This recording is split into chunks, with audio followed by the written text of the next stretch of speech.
There's a change happening in the way we live, the way we work, the way we spend our money and make our decisions. We are evolving to be more conscious in our actions in a way that serves the world and makes it a better place. Welcome to the Ethical Evolution. The Ethical Evolution podcast is brought to you by Ethical Change Agency. I'm Bindi, I'm the founder, and my mission is to help ethical entrepreneurs and holistic healers to find their voice through spiritual coaching and podcasting. I'm honoured to bring you the stories of those who create change through healing, kindness, innovation, purpose, and spirit. Understanding that to create collective change, we need to be the change. It all begins with us.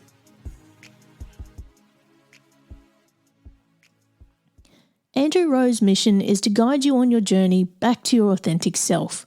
He taps into your limitless potential so you can live out your most aligned life.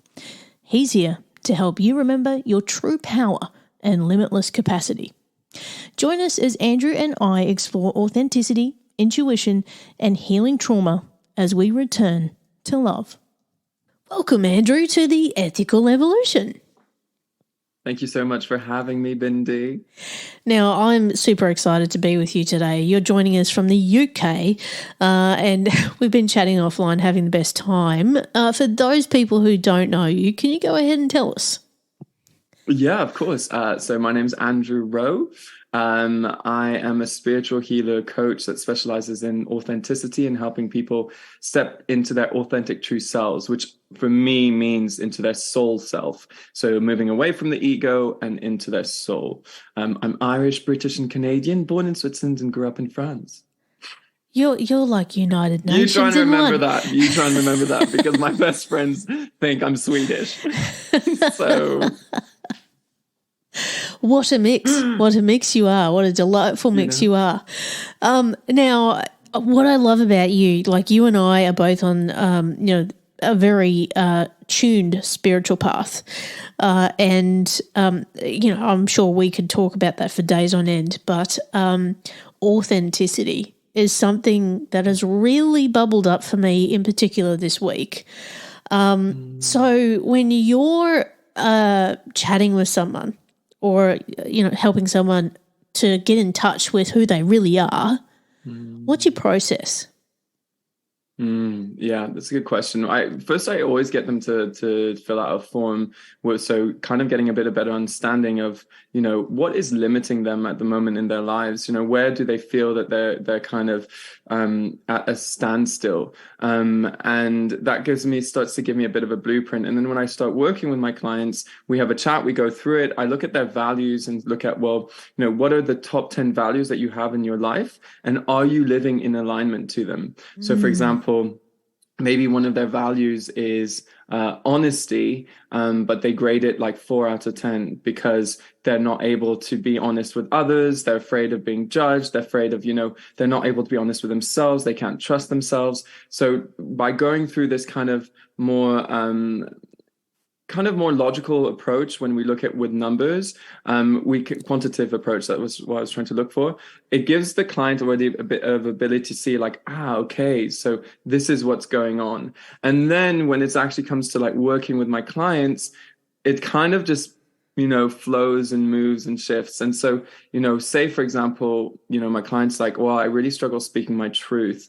I always look at like, okay, well, look, that's not been the case forever. And this is what people forget. They think, I've always been shy. Bindi, I've always been shy. I'm like, no, you haven't. Because when you were maybe 1, you weren't shy. It's just beliefs, conditions, traits that you've picked up because of your environment. And so I help them go back a lot to their childhood to look at like, first for them to see, well, actually, yeah, there was a moment when I was in, preschool and I was laughing and running around. And it's like, well, what's happened? And so then we kind of break down and understand, well, look, you had a very controlling mother, actually an overbearing mother that like was trying to take away that fun from you because she felt like it wasn't safe, or whatever it may be. And so when I'm working with my clients, it always starts with like looking at the energy that's going on within the body. So feeling like, where are you feeling this, right? Yes. Let that be the kind of the portal to the next stage, because this is such an interesting thing. As human beings, we do not have the ability to release trauma. Animals, they shake it off. So if you see a gazelle being chased by a lion, yeah, and then the gazelle like escapes the lion, it will literally shake off the trauma and then just go graze its little, grass like nothing's ever happened.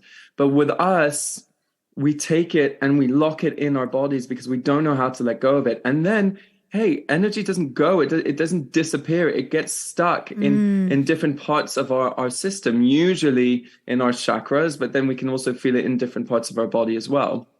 And so that's why I always start with, where are you feeling it in your body? And then that then brings us to like, oh, okay, like I'm feeling anger in my heart at, a 8 out of 10. And it's like, well, why are you angry? Well, X, Y, and Z. And I'm like, okay, well, let's expand that anger and then allow your unconscious mind to bring you back to memory where you first felt this anger. Where did you first feel angry like this? Oh, it was when my mom told me that I wasn't allowed to go out and play with my friends. And so then we're like, okay. So then that's the memory that we need to start working on and looking at and helping that little girl or little boy or little non-binary to figure out like, what is it that they were trying to learn in that moment? Because that's the only reason the trauma is still replaying, and that's the reason the belief is still so present, is because they didn't learn what they needed to learn in that moment, right? And so they made a false understanding. They did exactly what they needed to do to survive. But it's not exactly the truth. And so I help people find their actual truth so that they can step into their authenticity. Oh, and that has so much power. So much power. I mean, do you find, and I did sound healing for like 2 years, and I know there were times where they were digging for that, that stuff from childhood or whatever it might be, and I couldn't find it. I couldn't connect with it. I couldn't see it. I couldn't understand it. Do you find that a lot of people can't quite connect with that childhood or that first recollection of when that emotion happened? Good question. No. And I'll tell you why. Because we go so deep into the feeling brings them. And it's not about like finding it. It's about just like allowing it to just come to the surface. Yeah. And it's not necessarily always has to be the first memory, because yes, that would be helpful. But sometimes it can just be a really, for example, you could have someone who struggles to follow their intuition, okay? Yep. And that doesn't necessarily mean that it's come from their childhood. It actually could be because they made a decision in business where it backfired and they lost a lot of money. And so then they're like, no, I can't do that again. I have to always be logical in my approach, right? And so actually that's the most important memory to work on. So actually for me, when I'm working with my clients, whatever memory comes up, whatever that sensation comes up, is the most important, most amazing thing that we need to work on, because our unconscious mind is here to support us. It's just constantly, it's a computer trying to process things. So if something comes up to the surface, it needs to be seen. And I think that, and sometimes it will lead us to somewhere deeper, right? So maybe it will be like, it's like a kind of a who are those two people with the gingerbread house? What are their names? Not Jack and Jill. I don't know. It's like little crumbs. Yeah, and so like you get taken on this little journey until you get to like, oh wow, this is actually what's taking place. But I've had some people who struggle with visualization. Yep.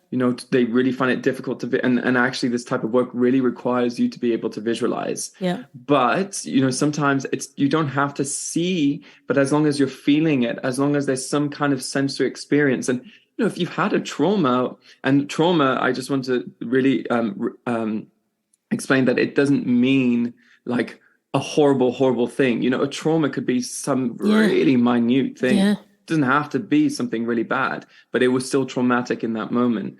If that you've had a trauma, you will remember it. Your body will remember it. You know what I mean? And unless it's like a really deep trauma, and then that's a bit harder, more repressed. yeah, and it's interesting because just a few days ago, I was a guest on another show, and it was a very personal interview, and they asked me, like, when was the first time you remember that, you saw boundaries were not held in place? And what came out of my mouth was something that I'd never said before, never recognized, never understood until that very moment in that interview. And I was like, whoa, so it's really, I think, right time, right place as well has a little bit of an element here, like you have to be ready to face that kind of stuff as well. Because if you try to force it, like it's not going to come through. And, like there's so much conditioning that we have, like you were alluding to before, that we just are unconscious of everything that makes us who we are today. Like we lock so many things away, we black them out, we forget them until we actually stop and we listen and we face our past and the things that make us who we are today. I mean, look, I had a client of mine who had an issue around, mother, and told me that they would never be able to overcome that. They said, it's a mountain I can't climb. It's not going to be possible.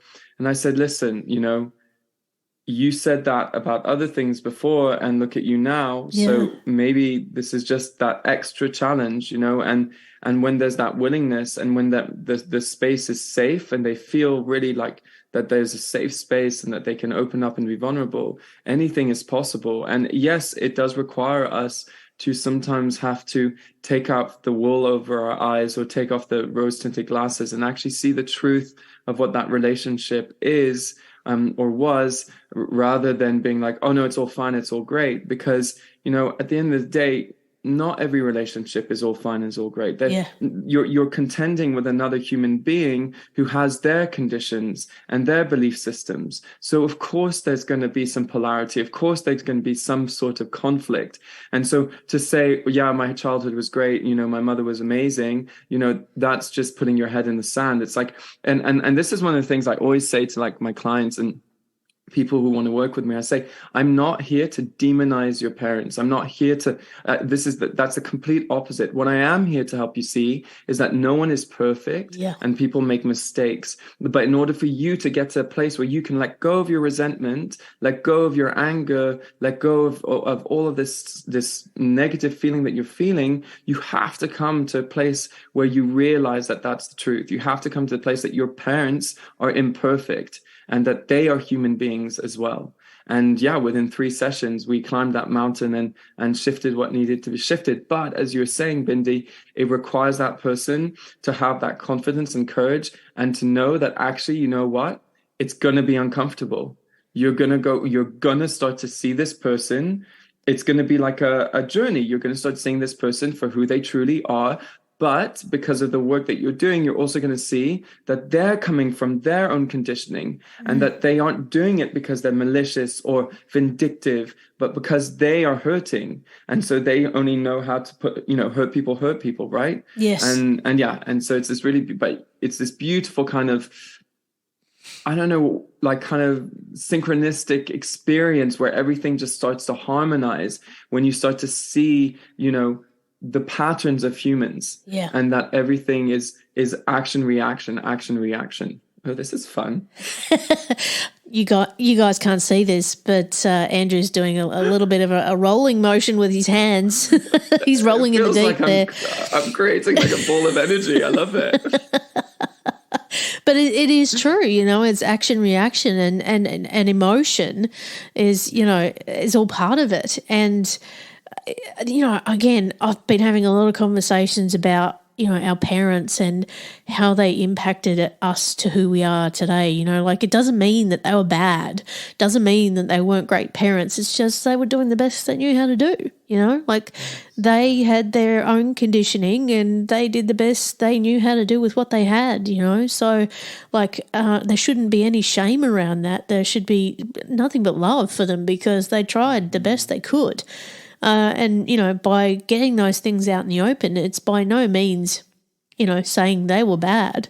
It's really just recognizing what impact it had on you and how you can let that go and actually grow, And forgive, right? And I think that especially one thing that I've realized is you can love without having to have someone close to you. So actually sometimes loving someone is letting them go. Yeah. And, you may have a parent that's narcissistic and was abusive, and you part of you wants to keep them in your life, but actually the healthiest thing for both of you is to create really firm boundaries, forgive them, but release them and be like, they're on their journey. I've done my healing work. I know where I am. I know where I stand, but they haven't. Maybe they're still where they need to be. And me setting these firm boundaries is good for both of us, and they can learn that way. It's about letting go of the rhetoric that you may have been saying of, oh, she's such a effing bitch, or, she's this, she's that, or he's so da-da-da-da, because you're just actually adding fuel to the fire. Words cast spells, right? It's called spelling for a reason. So if you're constantly saying that, you're actually you're feeding that person's pain body through energy, and so then that person is just keeping on that flex. That's why when you hear people forgive someone, that's why there's such massive shifts that happen within the relationship. I remember when I had my first kind of going through my spiritual awakening and everything, and was at a retreat and had my Reiki attunement, and there was this moment where I really forgave my parents, or I got to a place where I was like, you know what? It was really just the surface, but I was just, you know what? Like they're not bad people. They did their best. Da, da, da, da. And I kid you not, 20 minutes later, I received a message from my mum saying, oh, your father and I have been thinking about you and wanted to say, how proud we are of you. And I was just like, yep. Oh my gosh. But and if anyone says to me that energy doesn't exist, it's like, well, how do you explain that? Yeah. You're unlocking these doorways that you are not even aware of through letting go of the negative energy and through forgiveness. I think it's just such a powerful thing. That is so beautiful. And, I think, coming back to forgiveness and boundaries, like, if you can stick to those, it's really is teaching people how you want to be treated. Mm-hmm. And if they can honor that and respect that, then, everything's going to be okay. But without enforcing those boundaries, it's you stand for something or you fall for it, right? So it's really, if you can keep that boundary in place, like, it's life-changing. It really is. If people go, oh, I can't do that to you anymore, or we can't go there, or we can't talk about that, or I can't say that anymore, that is life-changing, and it can change a whole relationship. I know I've been like that with some of my family where I've just gone, you know what, when you say that, it makes me feel like this, so can we not do that anymore because it's not nice. And it has changed things. They either go, oh, well, too bad, get over it, or I go, all right, well, then I'll remove myself from that situation because you're not going to change. I'm changing, you're not. So I have a really interesting kind of it is kind of linked to boundaries, and I think my mum won't mind me like sharing this. But we were watching a TV show, and it was like a silent witness TV show, and it was about these trans people being killed. And then at the end of it, my mum says, oh, I just don't understand. I was like, what do you mean you didn't understand the TV show? She goes, no, I just don't understand why people would do that to their bodies. It's wrong. And I was like, okay, you're being transphobic right now. And I was like, hey, Andrew, you've got two options here. You can either be part of the problem and keep quiet, or you can address the problem and just say, look, this isn't okay. And so I said, Mum, you can't say that. Like, Yeah. that's transphobic. No, it's not. It's just my opinion. I said, okay, well, what if they were Black people and you said that it was wrong for them to be on screen? Would that be racist? Well, yes, it'd be racist. I said, okay, so is that not the same thing? Well, no, it's not. I said, okay, I'm gay. What if it was a gay person and you said, well, oh yeah, it's wrong and they kind of deserve what they're getting? And she said, well, no, don't be so stupid, Andrew. Of course I wouldn't say that. I said, well, there's no difference. You're not seeing it. And she goes, oh, Andrew, just stop it. And I said, Mum, I'm not attacking you. She goes, yes, you are. You're attacking me. You always attack me. I said, look, Mum, I said, I'm not attacking you. I'm just saying you have this opinion because you know nothing about trans lives. Why don't you spend some time researching what it's like to be trans, what it feels like to, wake up and hate your body and want to change it, and what it feels like to be trans and how scary it is. And once you've done that, once you've educated yourself, then you have the right to have an opinion. And she said, she just went quiet, and that was the day. And the next day, and this is so beautiful, the next day I was in my office and she comes in the morning and she goes, Andrew, and I was like, yeah. And she goes, I really want to apologize for what I said yesterday. I said, it's okay, Mum, these things happen. She goes, I just spent an hour and a half researching trans lives and I can't believe what they have to go through. And it's just so sad. And I'm just so sorry that I said those things. And I was like, you know what? Don't worry. Because maybe you needed to say those things to get to a place to then be able to accept, but because I set my boundaries really clear about what I believe in and what I think is right and what is wrong, it actually helped her heal on some level. But it's scary. Boundaries are scary. You're going to ruffle a few feathers, but in the long run, you're going to help yourself and help others. Yeah, absolutely, and I love what you've done there, and the outcome as well. Like that is a successful outcome. They're not always successful. Can I just say? Not always successful. I've had very similar conversations, but with a very different outcome because the opinion's greater than the change in attitude. So, there's acceptance and there's ignorance. It's kind of like you can only go so far with some people. So. Sure. I love what you've done there, and the fact that your mum actually went, you know what, you're right. I need to check myself and I need to actually educate myself. And I think that's the thing is that a lot of people, in terms of acceptance and understanding, they just don't know. They've got their own worldview, they've got their own opinion. They don't want to actually put themselves in someone else's shoes and go, well, what if that was me or one of my kids or, someone I love? What would that be like? Yeah. And this all comes back to the mission of this whole podcast, Andrew, is, the change begins with us. So, instead of us pointing a finger at someone else, how about we point it at ourselves and go, well, what can I do differently? How can I look at this a little bit, differently? And that's what I love about these conversations is that we can open people's minds and have them think about their decisions and their thoughts a little bit differently. But Absolutely. One of the things I love about what you do is you talk a lot and you focus a lot about intuition. And it's one of my favourite things to talk about because I like to think of myself as a bit of a master in that area. People say to me, oh, you've got a crystal ball. And I'm like, no, I don't. But I have a very strong intuition. So people nickname me Queen Bee, and I apparently have a crystal ball. So, there's times where, and it's kind of freaky because people will say something and I'll already know the outcome, and it's based on my intuition. It's funny, my phone will go off and I already know what it's going to be or who it is before I even look at it. I just know, I know. It's almost a little bit psychic.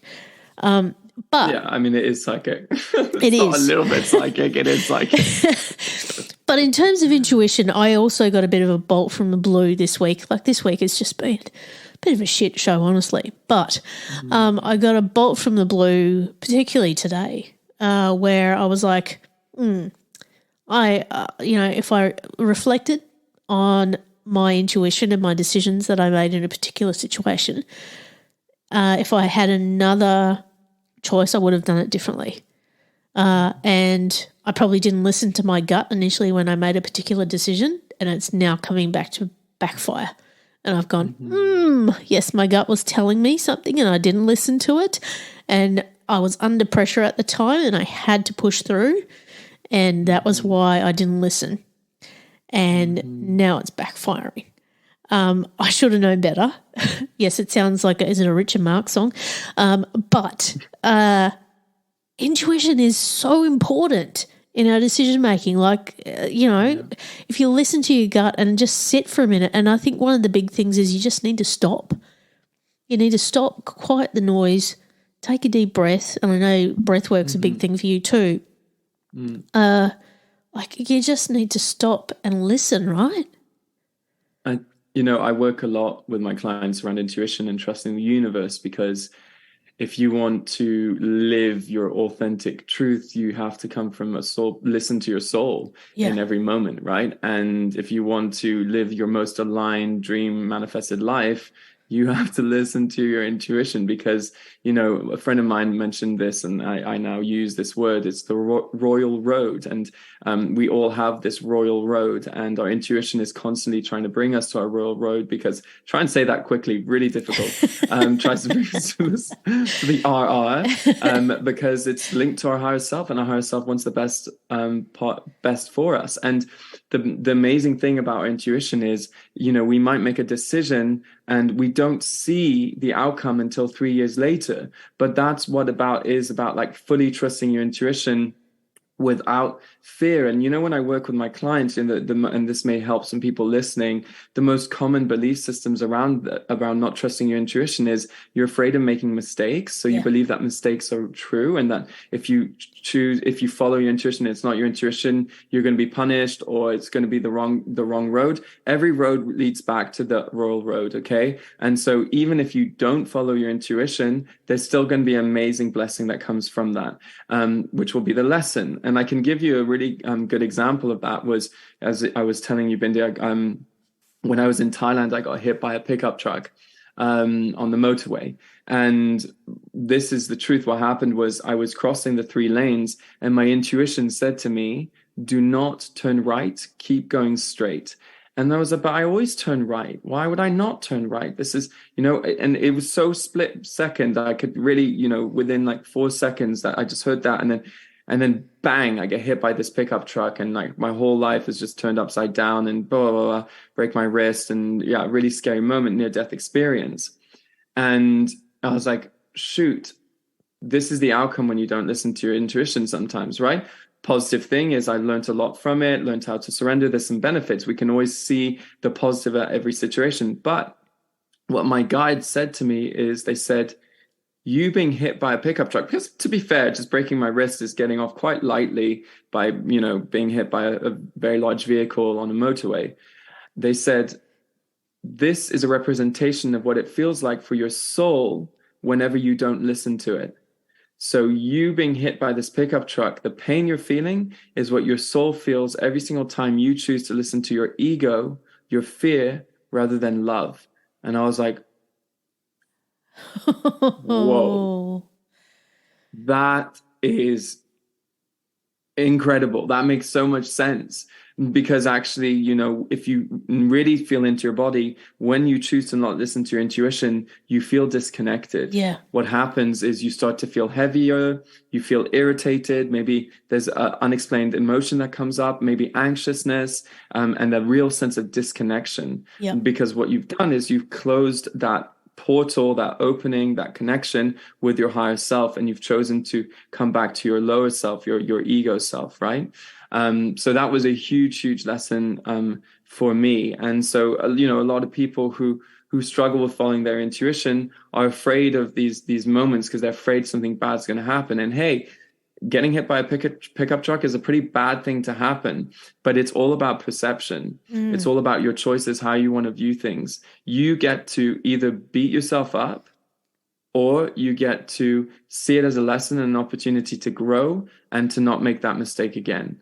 You know what I mean? Yeah. And it's it takes a lot of practice. And, you know, Yes. we are human. Sometimes we make mistakes. You and I have both made them recently.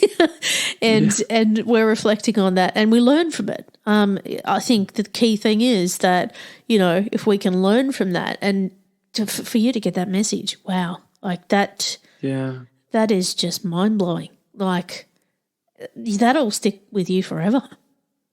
Yeah, and hopefully anyone that listens to it can also just kind of realize the truth that comes with it, because actually it's dangerous not to listen to your intuition. Well, you just won't live an aligned life.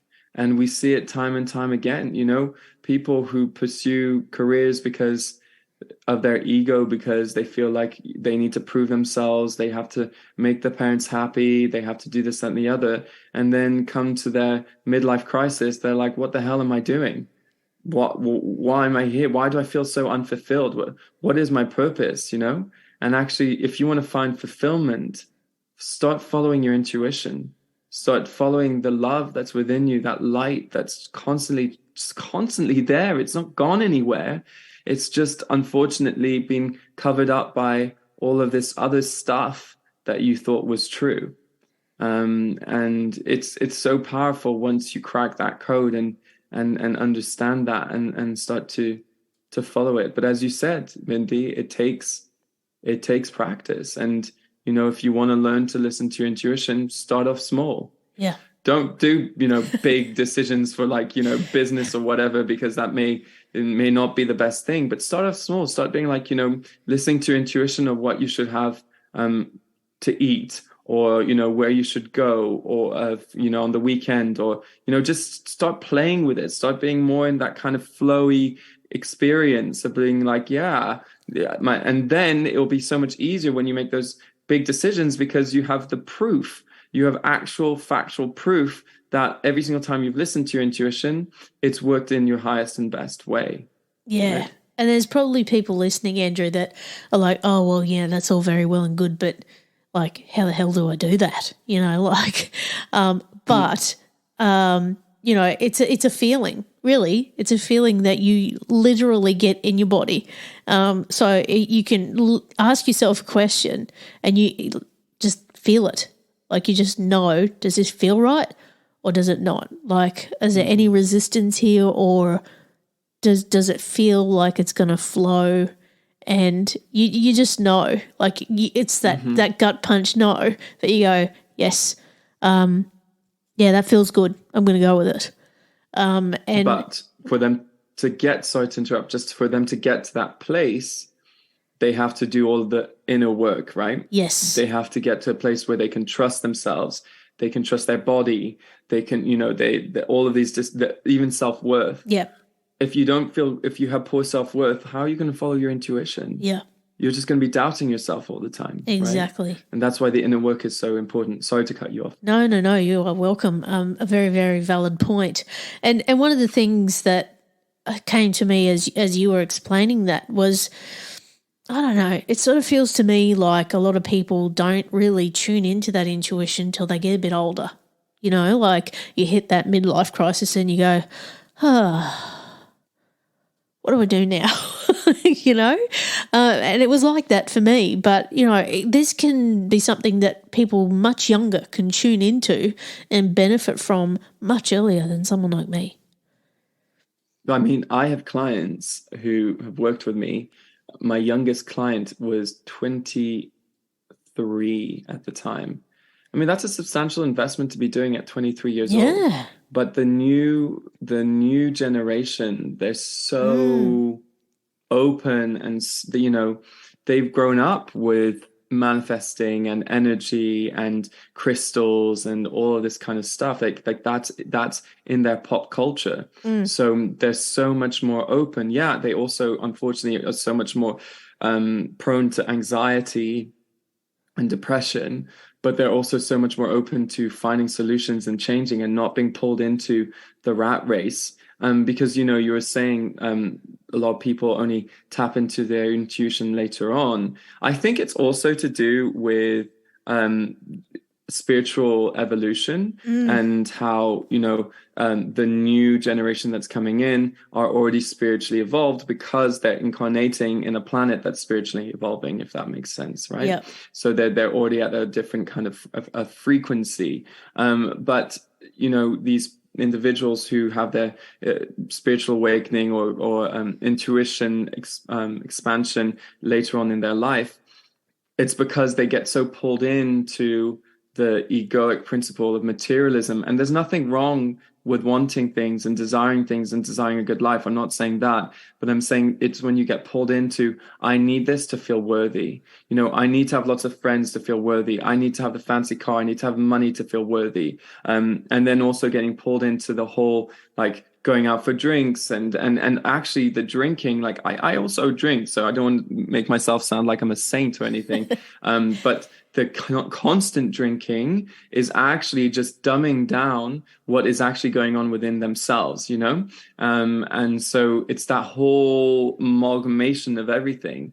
And then when you get to that age, I guess midlife, it's like things start to slow down, right? You may have kids or you may not have kids, but things start to slow down. You start to see things from different perception, and you go, I can't drink every night anymore. That doesn't work with me anymore. Oh, shoot. I now have to face my actual thoughts. I actually have to face that I'm actually deeply unhappy within myself and that something needs to change. Yep. Yeah. You actually have to adult one day. Yeah. Yeah. And you learn that it sucks. Yeah, it's not the most fun when you have to, do your tax return, pay the bills and all that jazz. But then there's so much fun stuff being an adult as well, right? And I think, just because you're an adult doesn't mean you can't be a kid. Absolutely. And that is a huge thing. Yes. Yeah. Yes. Have fun. Yes. But it doesn't mean that you have to snort lines of cocaine off a toilet seat and drink, pints and pints. That doesn't, you can't do that. I'm not saying don't, be yourself, be expressive, whatever. I'm not saying don't do it, but I'm just saying that you can have fun in a more, kind of innocent, childlike way. It doesn't have to involve substances that actually dumb down and lower your spirit. Yeah. And I think, having that element of play, regardless of our age, like that is transformative to our brain. It opens up the whole other side of our brain, and we can inject that into any part of our day, regardless of who we are, what kind of job we have. If you can put that in every day, it's going to just change the whole flavor of your day. If you can put some play in there, have some fun, have a laugh, like that is how you're alive. Yes, I love that. Yeah, for sure. 100%. Now, Andrew, I reckon I could talk to you all day on a million things, but if people want to find out more about you, where can they go?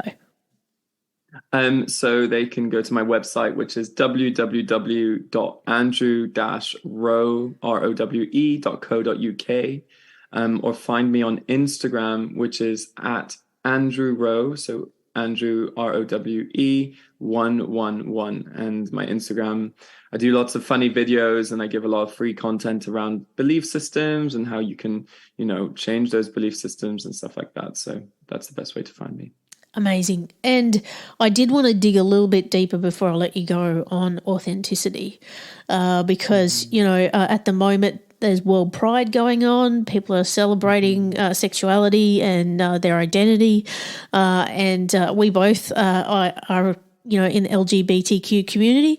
And I think that's a big thing for a lot of people, is being able to accept authentically who they are, regardless of where they are in life and where they show up. What kind of advice would you have for someone who's listening to us and they're really questioning who they are and how they can find it?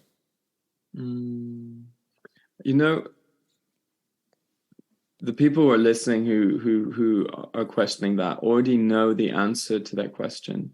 And I think it's just being able to be brave and know that we don't need to label things. You know, you don't need to have this kind of like, I fit in this category. You know, sexuality is on a spectrum, and we actually, when we label things, it can make things a little bit more stressful and worrisome. And so if you don't label it, then you can just start to explore. And if then it feels like it's something that feels aligned to you, great. But, you know, if there is fear around that, rather than allowing the fear to eat you up, start to look at, you know, why is that fear present? What are you afraid is going to happen? You know, are you afraid you're going to lose your family? Are you afraid you're going to be persecuted? Are you afraid you're going to lose the respect of your colleagues? Whatever it may be. And then start to make an inventory of why that's not true. Because if it's possible for me, if it's possible for Bindi, and if it's possible for Neil Patrick Harris, don't know why he just came to mind, then it's possible for you. You know, no matter where you've grow up, no matter what your community is, you will find some, you know, if your family don't accept it, you will find a new family. But the most important thing is that you live your truth. Because if you're living a lie, you know, it's going to kill you. And it does for some people, which is really sad. And so just face the fears. You know, you are loved. You will always be loved, no matter what, whether that's with your family or your chosen family or anyone else, you are always going to be loved. Oh, Andrew, I absolutely love that. You are an angel, an absolute angel. Thank you for that, because, you know, there's one of the things I say to people, and it drives them a little bit nuts, is I hate labels. I absolutely hate labels, and I hate being labelled anything, because I am unique, as is everyone on this planet. We are our own little snowflake, our own little miracle, but I do not love labels. And, you know, whatever you want to call yourself, whatever you identify as, however you want to express yourself, that is completely fine. As long as you can do it safely, I think that is the best thing you can do. Like, don't give a shit about what anybody else thinks. You know, you are you, and be you. That's all you can be, you know, as a human. And I think what you've said there is exactly that, you know, like, don't try and put yourself in one of the LGBTQ boxes. If you don't fit there, that's fine. You know, wherever you fit, however you feel is absolutely normal. And just go with it, explore it, and find you. Amen to that. Yeah, absolutely. I would leave this podcast with just one quote. I'm pretty sure it's Oscar Wilde that said this. And if it's not, then sorry for your false information. But be yourself, because everyone else is taken. Oh, yes. Yes. Yes. Absolutely. I could not agree more. Now, Andrew, I've got the last big question for you. Are you ready? Go on. What's a change you'd like to see in the world, and how can we bring it to life?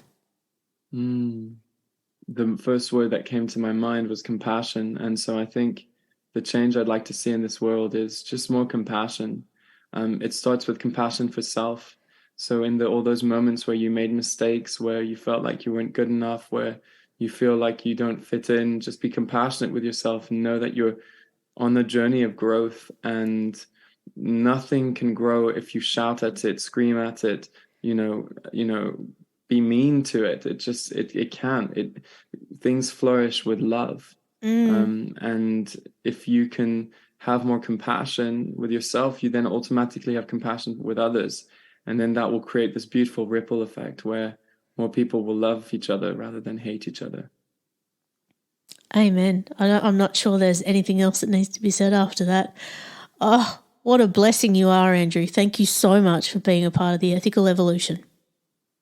Thank you so much for having me. It was an absolute pleasure. Thanks for listening to the Ethical Evolution podcast.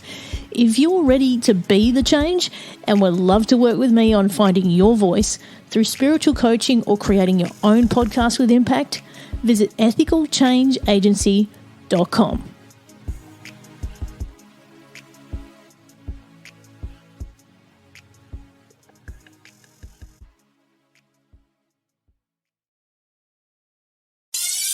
Hi, I'm Mark. And I'm Peter.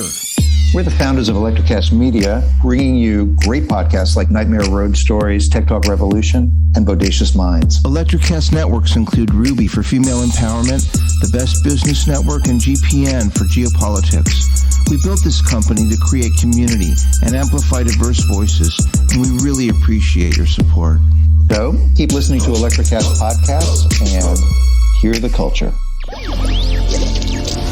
Electrocast. Xi Jinping, he's not a very bright man, I mean, he's very like Stalin. He's never the cleverest man in the room, but he's the most cunning. He's the one that everyone fears. He's the one that can make things happen, even though he doesn't follow arguments all that well. And so he's not a very flexible man. So on the one hand, you've got the leadership, and that sense, just like with North Korea. I mean, North Korea is a real nuisance to Beijing, but they've got to support it. And there's a feeling now that Moscow is becoming a bit like Pyongyang. It's a real nuisance, a much bigger version of North Korea, but they've got to support it. Electrocast.